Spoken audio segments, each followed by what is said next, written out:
Alright everybody, what's up? We are back after another week. I got really far last time and then I got killed before I had a chance to save, so I don't remember what I have to do. Okay, I haven't done this puzzle yet. That's broken still. Oh, that sucks. I have to go all the way through the subway to get the pieces to the puzzle before it'll let me activate it.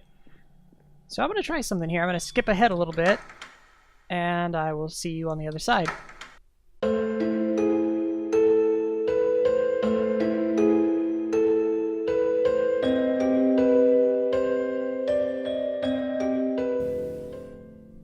Alright, there we go. That wasn't too bad. Still got a little ways to go, but I don't think it'll take us too very long. And this time, we're gonna fucking survive. You know, it was funny, as I was doing that speed run, obviously I knew it wasn't being recorded, so I didn't really talk or anything. And it's odd, whenever I started recording this a few minutes ago, I didn't put on my jacket with the hood up or anything. I was thinking I wouldn't need it because I wasn't scared, and I didn't think I would be scared. But playing this, when you don't feel like you have anyone to talk to, and it's quiet and it's dark and the noises are just like blaring at you through the headphones, that really started to get to me pretty fast, to the point where I was actually looking forward to like talking to you even though you're not here now. You're just somebody watching this in the future. It's super fucking weird. But that is why I named the channel, or why I named the series Whistling in the Dark, because it's one of those things you do when you're scared, you know. Ichabod Crane does it in Sleepy Hollow whenever he's riding in the dark after hearing that horror story, trying to keep himself calm. You sort of put on this front like you're not afraid, and it never lasts, but it does help a little. And not having it was making me a little uneasy. Caught myself looking over my shoulder quite a bit, especially whenever the loud music blares and stuff, like when those train car things were attacking me. Which, as it turns out, are not that big of a threat. You can just sort of swing your sledgehammer wildly and they'll never hit you. Ah, God, we got this part again.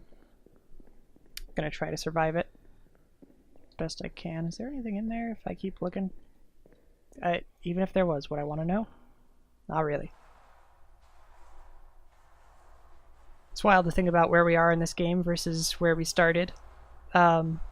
You know, in the beginning we were out in this like polygonal but very normal and plain suburban area, walking our dog in the sunlight, and now we're who knows what this is supposed to be. Giant monster colon or something. I like that idea. Well, I like it, but it freaks me out, you know, the idea that all that separates us from that normal world is just a couple of feet of concrete. Like up above us, normal people could be living their lives in this fictional universe. I always like stories that do that kind of thing. I think that's a big part of Clive Barker's stories. He doesn't necessarily write horror all the time. He sort of writes horror fantasy, but all of his stories start off where you're in the normal world and there's this really sort of plain-seeming protagonist, and then they just suddenly turn a corner and they find themselves in this huge fantasy world. And so in the first few chapters, you're always wondering, like, when's it going to happen? Like, what's going to be the inciting incident? Like, the way I think about it is just, you know, imagine that you're walking through your house and you open a door without thinking, one that you've opened hundreds of times before. You know where it goes. You're not even looking where you're going. You go through and suddenly you're in a place you've never seen before. The door behind you's gone. That's what it's like. Yeah. I know you're there now, you asshole. I don't know, there's just something interesting about that idea. Like, it's scary, but it's exciting.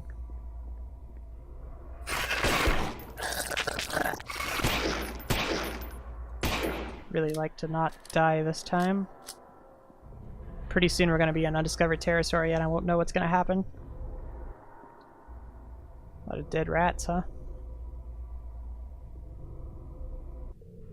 Whoa, what? Gross. Yeah, I think it's cool. One of my favorite examples of that sort of, I don't know if you'd call it a trope, I don't know what it is. One of my favorite examples, though, is in Silent Hill 3, where it's not everybody's favorite game in the series, but it's definitely mine.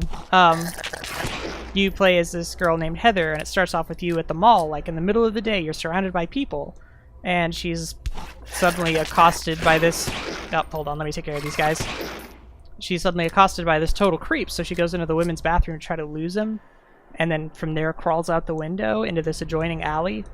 And you're followed by this like really chill electric guitar playing that like lets you know this is the normal world and stuff. But from the alley, you can't get out to the parking lot or to the subway, you know, where you came. Oh, my pick broke. You're just kind of fucked, you know, because there's a car blocking both sides of the alley, so you can't get out. So you climb in another window, and the music starts getting a little bit more and more quiet. Whoa, that was scary. And it just gets quieter and quieter, like you're leaving the real world behind, and you find yourself in one of those weird back hallways that everybody who's worked in a mall knows, you know, where it's just quiet and empty and dark and there's nothing there. And now the music is just like a memory at this point, and you get out into the mall proper, it's totally dark, it's totally empty, and you hear, whoa, the save point's freaking out. Did it work? Save erased? Hey, come on, man. Playing games with me. So yeah, you hear like muffled voices coming from a store up ahead, the only light in the mall. You go in there, and that's where you first encounter your monster, you know, the first monster of the game. I love that, it's so good. I would like to stream 3 sometime, but it's hard to do since it's on PS2. All he talks about is how ugly I've become, how ugly I'm going to be. He tells me he's leaving. I feel so sick, he hates me now, and I have all this responsibility. All because of this parasite inside me. I didn't think this would happen, I just did what I was told. I wanted him to be happy with me. Okay, don't want the baby, I got it. I can't go back in there and save. What does this have to do with my fucking dog? I just want my corgi back! Oh my god. Oh my god. Oh my god.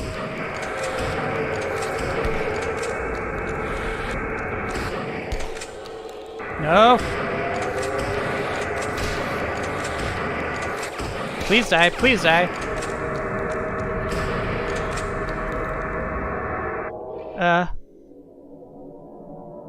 Great.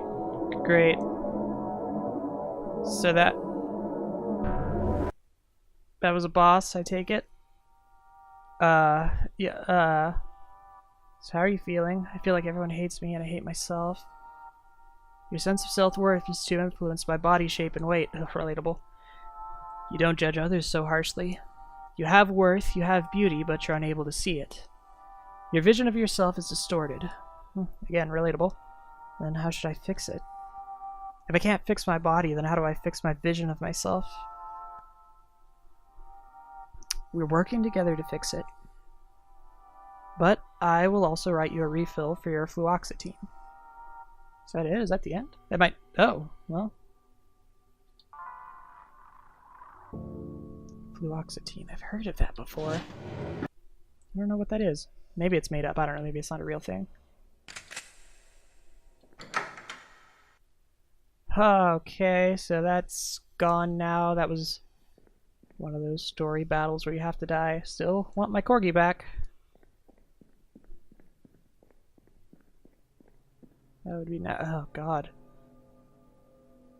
Yeah, so I take it these are the people I compare myself to, and this is what I see myself as. Yeah, body shape, sure. I see what you're saying, game. We've all been there. Well, I mean, neither of these are realistic, right? But I feel like I'm making the wrong choice here. Then again, it's the choice that all of us tend to make whether we want to or not.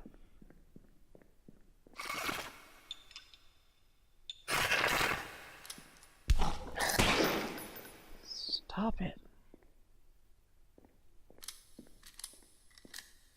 Fluoxetine, what is that? Is this just an antidepressant or something?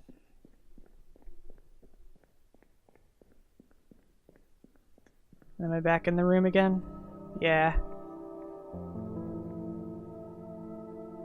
I don't know what this stuff is supposed to be. Ugh. I mean, this one isn't realistic either, though, right? So, both of them are a type of self-harm. I've got a green light now, though. That's weird. I just want my dog back. Doing it for the corgi. Doing it for the corgi. Yeah, okay. So I'm kind of seeing this as more of a fictionalized interpretation of a person, you know, Photoshop and all that, and now the real me is becoming a little more clear, I guess.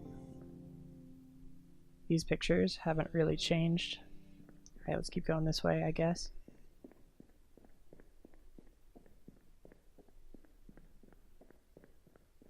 Same weird thing. Oh, what do we got here? Ruger ammo. Alright. Cool. Good to have.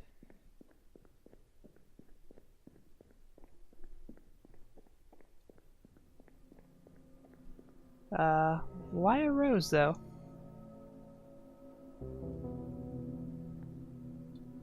Is it because I'm blossoming as a person? Mentally blooming? I don't know. Emotional maturity? There's nothing new in here. Ugh, it's really gonna subvert my fucking expectations any minute now.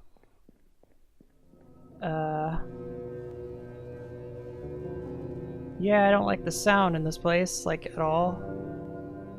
Also, is that bug upside down? No, it's just a weird looking bug. Gross.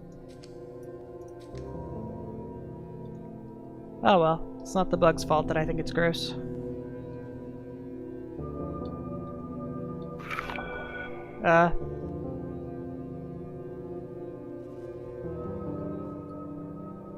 Okay.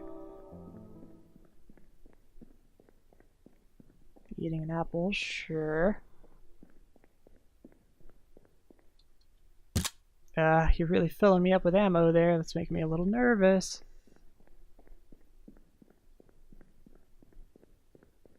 What the fuck was that? I don't... Oh, hey, teeth. I don't need to eat it now, because the door's already open, right? So...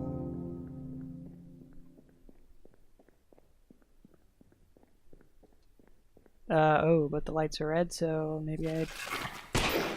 Yeah, made the wrong choice. Fair enough.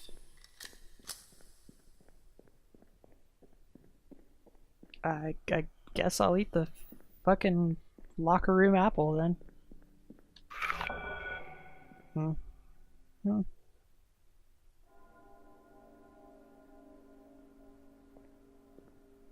oh. Yeah. Alright, game, I get it.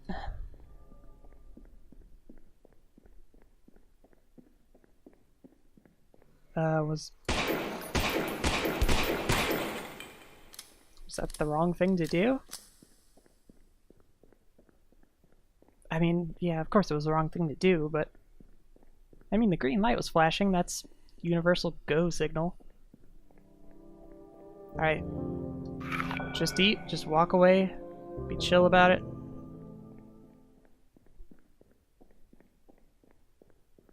Okay, I got the green light, good. Some shotgun ammo.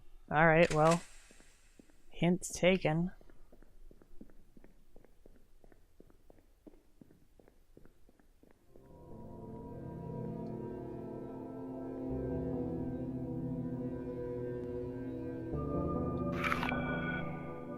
Right? Is that... the teeth are gone. Alright.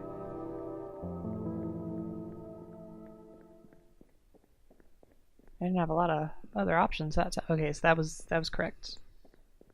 Cool. Moving on. I don't have a sense of how far we are into this game. I mean, this feels pretty climactic. Oh god. Oh god. God.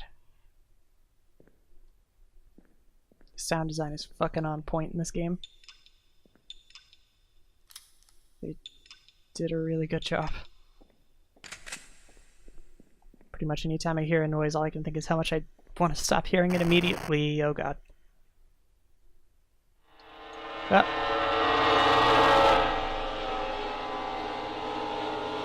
What? The... Oh. Is that the person from earlier who... Unless all these people are us, I mean, I don't know. Kind of seems like they might be. I'm on the other side now, I can't get back over.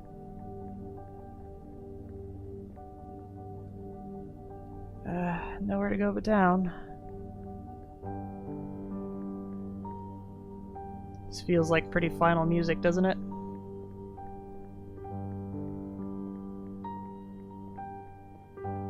Should I have not taken that baby?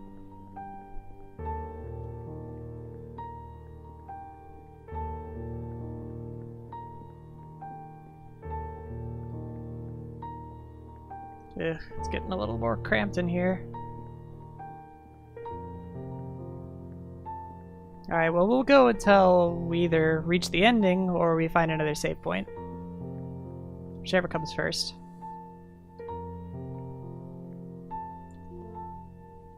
I waited in the dark for so long, I lashed out against anyone who got close.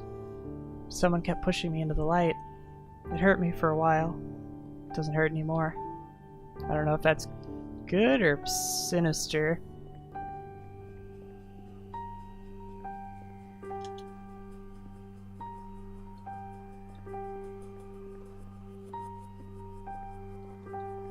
I just wanted my dog back, man.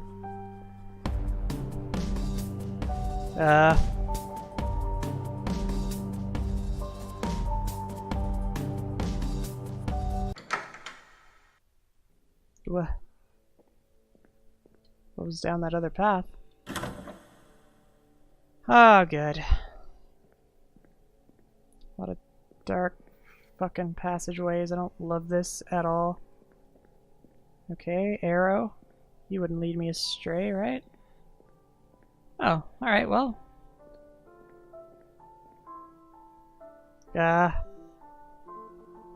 Let's not. Let's save that for next time. This place should be empty, but the lights are on and I hear something crawling around. Why keep the power on? Why? I can't fathom what this place even is. I've tried to map it out, but it doesn't make sense. Wonderful. I would like to save. Alright, we did it. So, I need to take a break. This has been pretty spooky. We've covered a lot of ground. A lot has happened. I'll see you next time.